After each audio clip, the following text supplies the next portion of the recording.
এয়া বতৰৰ ফুল আমি বড়ো ভাষাত খাৰং বিবাৰ বুলি কওঁ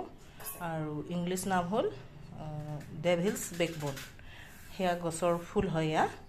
আৰু বহুতে দাদিক দিগা বুলিও কয় এয়া ৰাতি ফুলে ৰাতিয়ে খৰি যায় মই আজি বজাৰৰ পৰা কিনি আনিলো ইয়া ধুনীয়াকৈ নিমখ পানীৰে ধুই মেলি ৰেডি কৰি ললো আৰু এইকণ ভাজি খাবলৈ তিতা হয় সোৱাদটো বিটাৰ টেষ্ট কিন্তু এটো খুবেই উপকাৰী আৰু উপকাৰী হোক নহওক মোৰ মুঠতে খাই ভাল লাগে মই হেকাৰণে এটো বছৰত মানে সিজনত এটো খাওঁই তাৰ কাৰণে লাগিব ইয়া নহৰু কুটি লৈছো নিকে আৰু জলকীয়া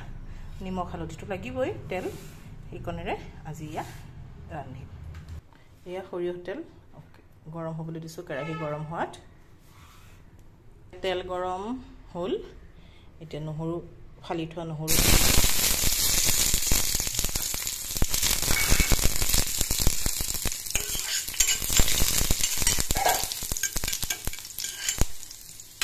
তাৰপিছতে জলকীয়া ফালি লোৱা কলা জলকীয়া দি দিলো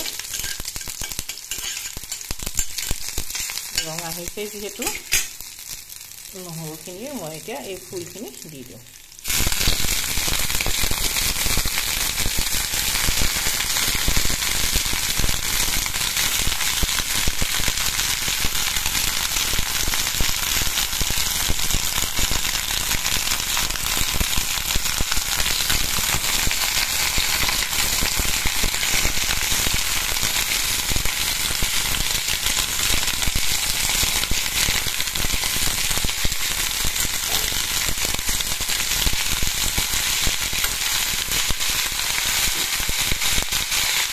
পানী আছিল কাৰণে ইমান শব্দ হ'ল এতিয়া মই জোখমতে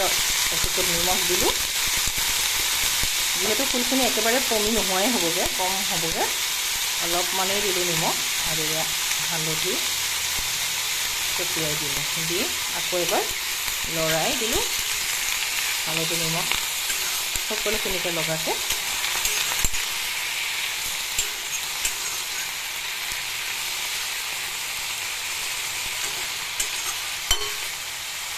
এই গামৰিবলৈ আৰম্ভ কৰিছে গৰম পোৱাৰ লগে লগে এতিয়া এইখিনি 7-8 মিনিটৰ কাৰণে ঢাকি দিম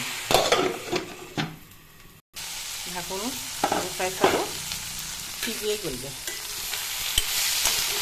ধুনীয়াকৈ গামৰি গ'ল মজি গ'লগে মানে আৰু অকণমান লৰাই দি গেছটো অফ কৰি দিম সোৱাদ তিতা কিন্তু যিয়ে এবাৰ খাইছে তিতা সোৱাদৰো এটা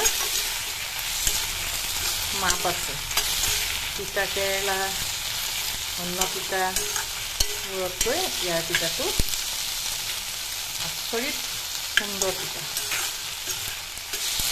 এয়া হৈ গ'ল এতিয়া মই গেছটো অফ কৰি দিম